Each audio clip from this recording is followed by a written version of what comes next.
It's the Grand Circle Podcast with your host, Samuel Galubak and Inessa Strelnikova. It's your intimate look into the lives of world champion dancers. And now, here's Samuel and Inessa. Welcome back, everybody, to the Grand Circle Podcast. Hello, my name everyone. is Sam. And my name is Inessa.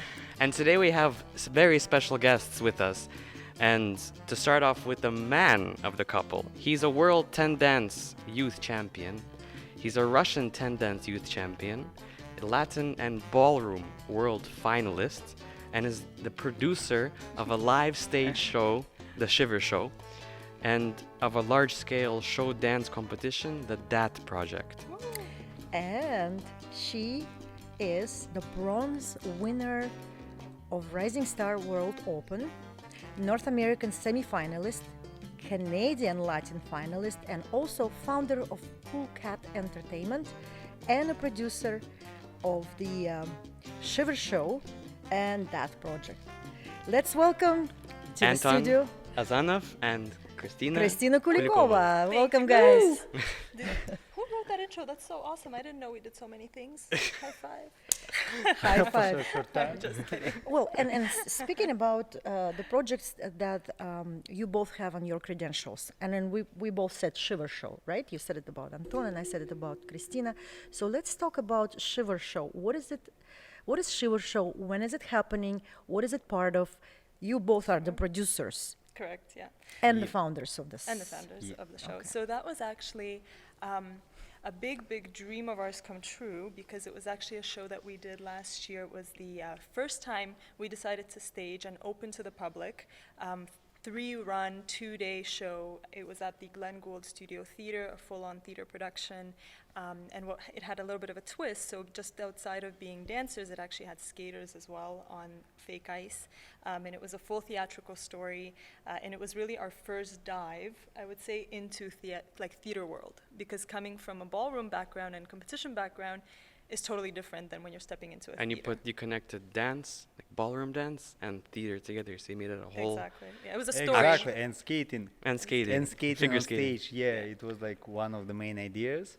And like it was the small idea, like small project. We worked and with a partner slow- for the skating, Glees on Ice, who was with us as well in that part. But the fusion of it is what made it, I think, really powerful.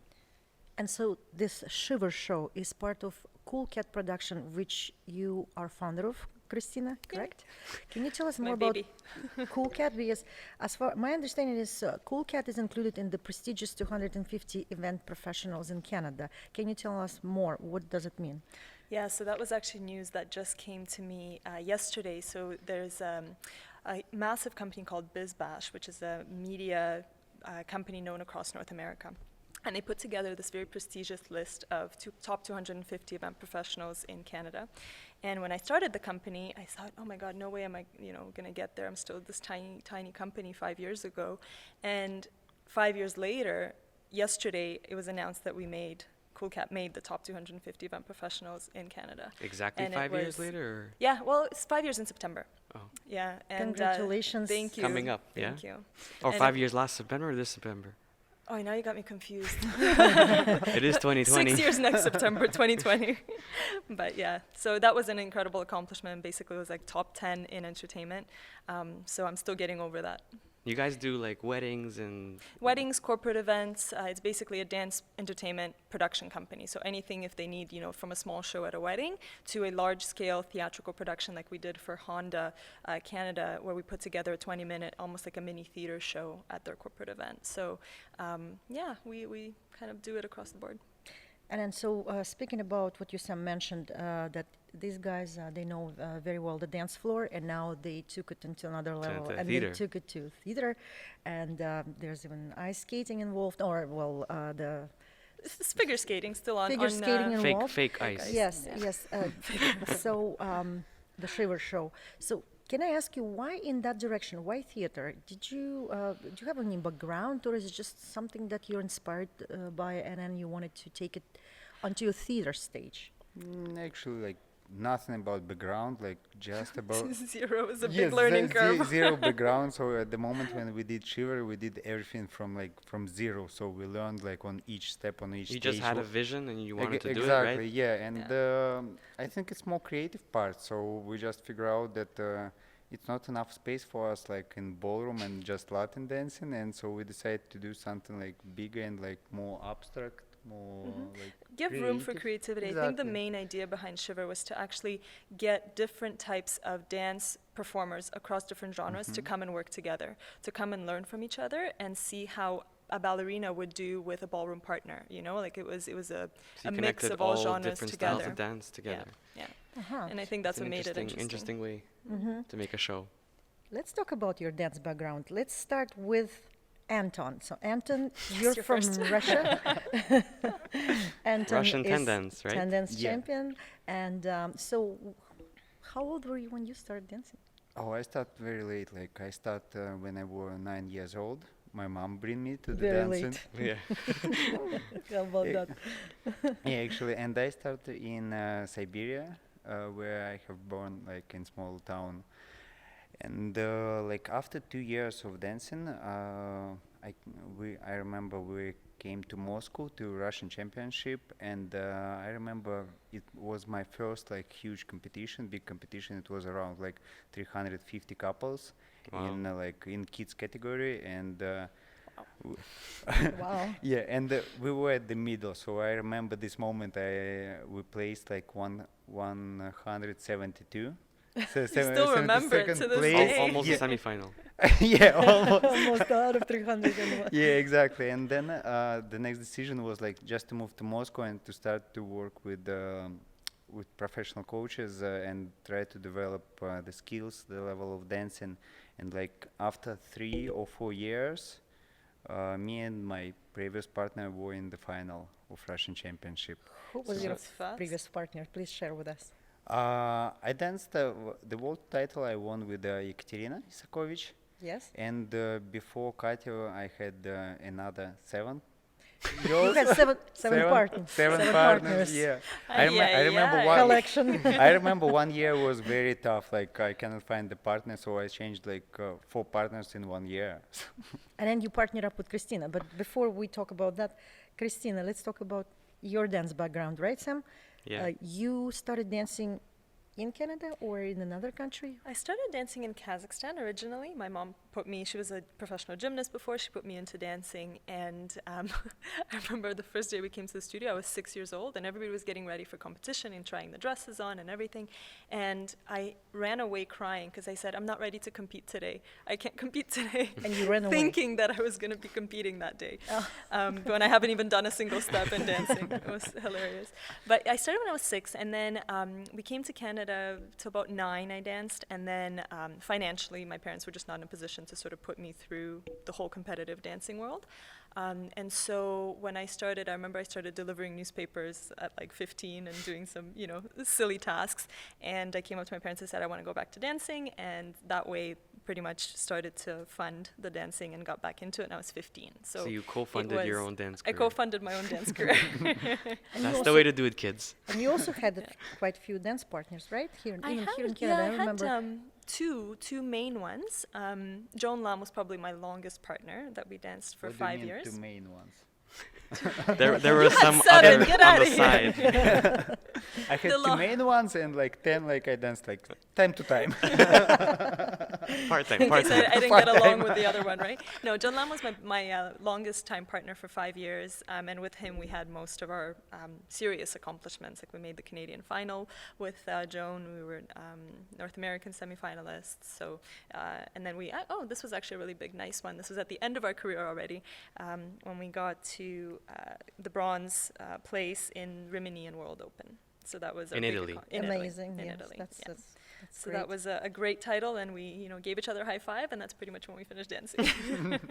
And after you met Anton, or not yet? Yes, and this was probably a few years after I met you. We've just known each other for about 2 years, 2.5. Two and a half. Yeah. And straight to Yeah. producing. Well, It was a natural blend, actually. natural it worked out blend. well. But you guys are doing shows together. I Yes. know that now you have a new show. Can you tell us more about it? You went into that new direction for you and explored Argentine tango, right? Yeah. So can you tell us how you ended up in that direction and then why and what's Mr. what's the Anton? inspiration? Are we talking about that? Argentina Are we talking about Argentine tango. Argentine. you and Argentine tango? Why you and chose you in Argentine tango? Actually, it was like, how to say? And I thought that I will dance Argentine tango in my life, but one time she took me to one of the milongas where all people like dancing Argentine tango, and I went just for the interest, like to see what was this, like what type of genre and how people dance and how they connecting to each other. So, and I think I like the crowd, I like the atmosphere there. It's very social, right? It's very social, it's very light, and when you are dancing for yourself, it's very enjoyable. But when you are looking for the people who doing this professionally, you are really like impressed how they can like How quick their feet move. how fast they can move, how they connected to each other, and how they improvising like during the dance. Because like all improv. Argentine tango, it's all about improvisation. It's not so. It's maybe 10% of the steps. So you're saying your Argentine tango show is all improvisation? We can pretend it is, but it really isn't. No, but when you come to Milonga, it's true. I think I'll take in on Anton's words there, that it's all improv and you have to be so in tune to one another.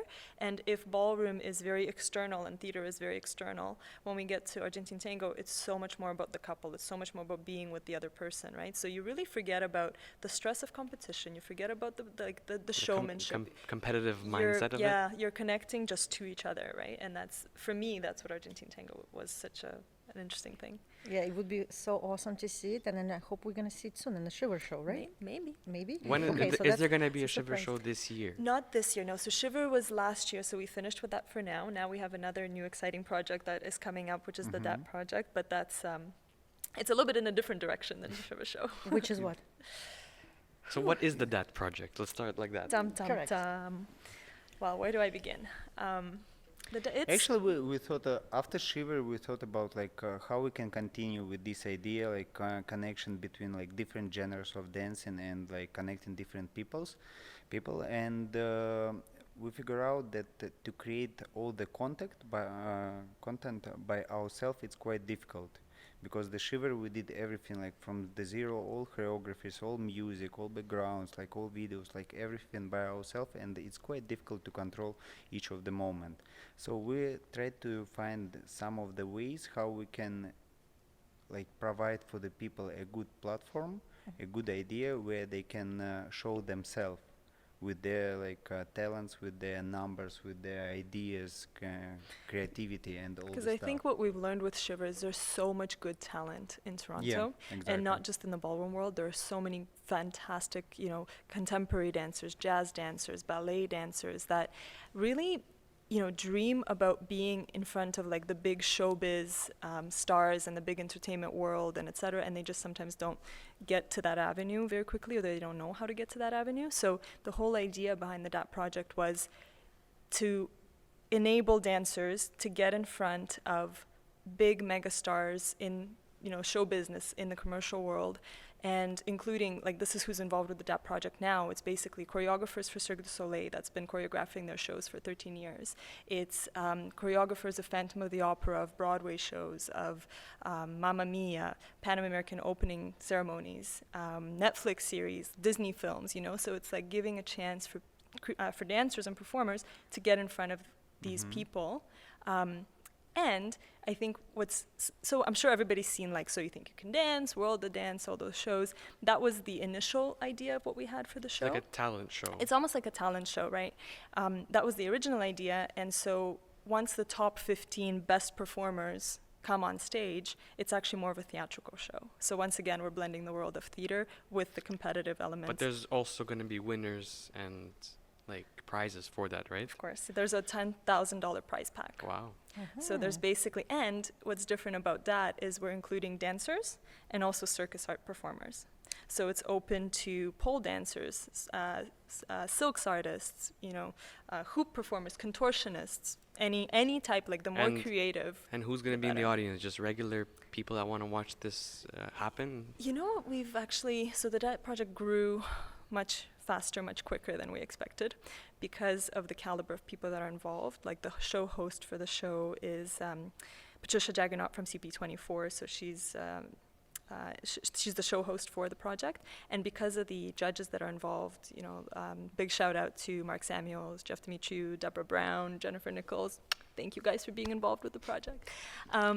Because of that, it attracted a lot of attention from event planners that are also looking for new talent in the city, who to hire.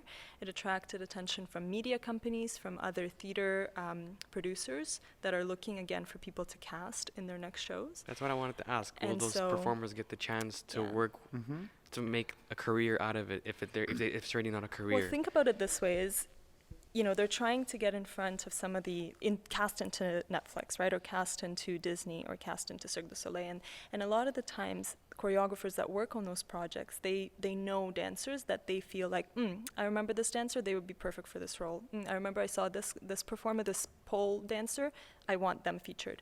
And so the more chances you have to be in front of people like that, the more chances you have to be cast for roles like that, right? Because the same as in ballroom world. They recognize your face on a dance floor, okay, you probably have a little bit of a better chance of moving to the final round, right? So it's a very, very similar thing. So let's say if there's someone who's listening to this interview right now, and then they're saying, hey, this is the opportunity I've been waiting for. So what are the requirements for such person to enter into your DAT project? Yeah, very good question. Thank you for asking that. So there's 3 stages. So we're trying to give people ample opportunity to actually be involved, right? So there's the video submission stage, which people submit the video through datproject.ca, and then we upload those videos onto YouTube. So even without them paying anything, even without them doing anything, they're already getting massive visibility through the Dat Project platform to be seen, right? So they pick the show that they want to submit, we put it onto YouTube, and we blast it everywhere. Like You have a big audience because you have such big Massive- people in the show business watching it already. Exactly. So everybody that's, their audience is watching it as well. So that's the video submission stage. Then we have the top 100 out of those video submissions that are actually selected to come to the live audition. And the live audition is going to be at Dance DNA. Thank you again. And that will be the chance. So the live audition will actually be almost like a mini theater show because we're really going all out for it. And from that live audition, it's by invite only, so you do have to be quite good to make it to the live audition. Who chooses who goes to live? So that's going to be selected as well throughout the process. By your judges, Right. Yeah, the ones that you mentioned Right. earlier. of course. Right. Okay, There's And 4, then right? there's 4. that's a Yeah. constellation of judges. That's why they're there. Yeah. But the judges were selected in a way where it represents all the genres. So it represents circus arts, Deborah Brown, Jeff Dimitriou, Broadway, jazz, theater, and then Mark Samuel is much more hip hop oriented, and then Jennifer Nicholas from the So ballet world. there's not going to be any bias towards any Nope. different styles of dance. There's a wide. The judges already have like different styles that they are. That's like, the beauty. dancing. So, if you're a ballet dancer and you're also trained in hip hop, put that in your show. Like, show us elements of combine hip hop, show us elements of ballet, show us elements Surprise. of. So Surprise. exactly. So make it like make it original. Make it actually. creative. Yeah. And Put what's- everything you can do, right? What's interesting is I was talking to the judges and asking them, because I didn't expect them to get involved, I'll be honest, because I'm sure they have so many other projects that are pulling their attention, right? And when I asked them, why did you decide to get involved? They said, because we're tired of seeing the same thing. We want to see something different. We want to see something creative. And because your show said no boundaries, no limits, no syllabus, nothing, you can do whatever you want on the floor, that's why they got involved. And I think that's what's cool. It's like we're trying to stimulate It's right. creativity. It's right strategy. Yeah. Which one we choose? Yeah. And I think it's really worth asking, again, from the perspective of someone who would like to participate in this project, the website and the date of your Sure. first audition. So the first audition is February 23rd. Now the audition will be by invite only, so you guys have to get all of the videos in by February 9th. So the video deadline is February 9th, and then after that, we won't be accepting any more submissions. We'll decide on the top 100. Those are the ones that make it to the live audition. And then from the live audition, the top 15 get selected to go to it's a big super cut. gala. It's a big cut. So to the finale gala. we're already counting down the days. Oh, that's right. It's very close. So the final submissions, the deadline. It's a month away. And how then the to finale gala is March 15th. All right. So how to find you on the web? The address of It's the... super simple. It's datproject.ca. What does that Dat. represent? What is So that? what does that represent? I've been talking a lot. Something to do with dance, for sure. Maybe theater, Dance for D. You got Dance for the, you got it, right. What's A? art, Dance, it. Dance, art, and And? talent. and talent. talent. So it's the Dance and next talent. America's Got Talent show. You know what's even better about it? Is that we're combining live music on stage at the finale gala and live painting and a fashion show. So we actually have an amazing sponsor that's come on Artists. board from the National Ballet School to sponsor the fashion show, which is so exciting. So it's gonna be a huge show in a theater, and audience, anyone can come, right? Yeah, there's about 260 seats, I want to say, 280, something 280, like that. yeah, 280 Yep. seats. So tickets go on sale on Monday, actually. Yeah, coming up. When this podcast comes out, actually. Ah, there Yes. you go. Okay, See? good time. So Perfect buy time. your tickets. Buy your tickets now. Perfect timing. Yeah. Well, I'm sure this is going to be a great success because we've seen your other show, the Shiver, and then we're really looking forward to this one. Thank you. But let's talk a little bit more about what are you guys doing in between shows? Let's say, so when it's over, you go back to teaching. Obviously, you're still teaching, right? Anton, you used to teach a lot of children now. Do you still continue to do that? Or you now switch to the different age groups of the... I'm still teaching, but more like mostly I'm working just like with pro-am. Yeah. Like I'm not teaching the kids anymore, and I just start few other projects, which one I'm running.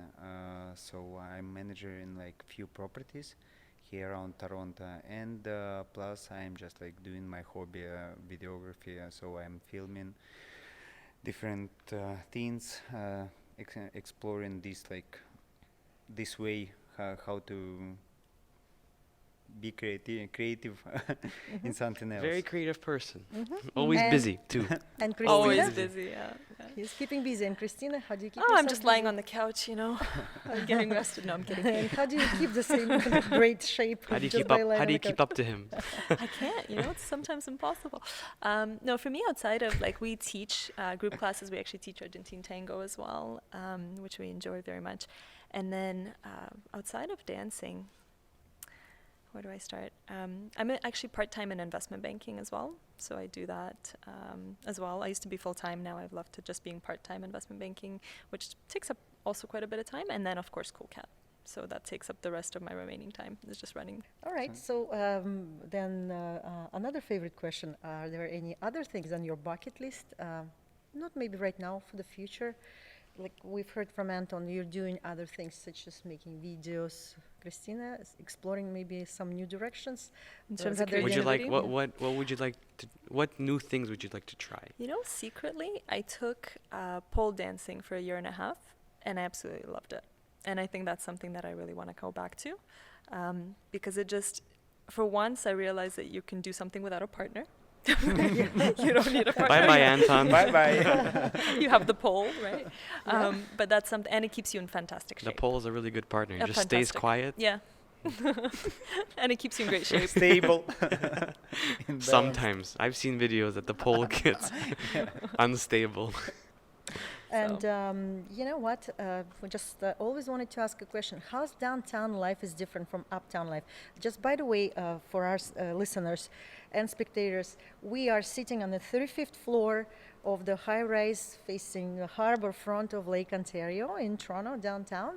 And then Anton and Kristina, they are living true downtown life. Right in the heart of Toronto. So do you love it? Do you like it? Do you want to do it all the time, like, or maybe at some point in your life you'll be moving to the uptown? I'm not sure that it will happen soon because for myself, I'm a city guy. So I like downtown. I like when people are around. I like the cars. So I like when you can go out from your home and just walk to the cafe or maybe like some restaurant, club, bar. Maybe talk with some of the people. When you are living up north, you're going out from your house and like nobody there. You need to Hey, there's people you there. need to take the car, I agree. drive We are to there. the plaza. We see each other. We see each other. We run randomly into each other, right? Yes, but yeah. Well, obviously, it's a true cosmopolitan lifestyle, which Moscow probably influenced that. Maybe Yeah? yeah. Yeah. and Even it's Moscow uptown, I think, looks like downtown though. Well, the Toronto is now world-class city, so I wouldn't say Drake that. made it so. Yeah. The six. The six. So you are enjoying, and then Yeah. you're not thinking of going in your future into the uptown area. I'm not talking about future 20 years, but not soon. Not soon. How about you, Christine? You love being in downtown Toronto? I didn't think I would actually like it as much as I do. I think a big part of it is because we're so near the water and we have like the beautiful harbor front and you get a chance to get, to walk around on the boardwalk.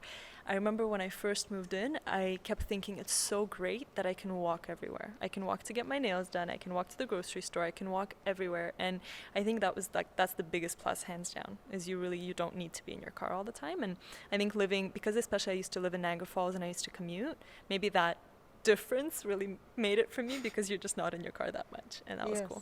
And then, what do you guys think that makes Toronto is special the way it is? The CN Tower. No. That's everyone's answer. Easy answer. Yeah. Actually, Rogers Center. I know. I think The DAT project makes it. bam, Yeah. there you go. You got first one in Canada. No, I was gonna say diversity of people. I think so many different I cultures. think I agree with this. Okay, well, I would agree with this too, and I think we have great industry for dancers, for actors, for any type of performance. And then, in the light of speaking about performance, let's pronounce once again the date for that project and the the deadlines. website, Sure. all the So people know. deadlines, so our spectators can and listeners can First, hear like, it again. okay, first stage, submit your video to our webpage, datproject.ca. And that's Until- due by February 9th, so you guys have just under a month to get the videos in. Yeah. And Don't then So forget. start Don't forget. recording. February to start 9th. recording. Get creative, right? And Judges then- want to see that. and They then- want to be creative. To submit that, they should go online and find www.datproject.ca. That's that the website. project. That's amazing. That's it. I think that it's going to be a fun project, I think. I can't wait for it. Yes, and we wish you luck in your project, guys. And then Thank you. we know it's going to be a great success, and we're so looking forward. And we thank you for being here with us. Thank you. Or actually, us being here with you in downtown Toronto. Thank you for coming. Thank you for having us as well. It's what you guys are doing is great. It's the shows are very interesting, and see you ask like some fun questions. Thank So- you. Awesome, thank you. So, well, until the next time, and we had with us here tonight Kristina and Anton. Until next time, Bye-bye. bye now.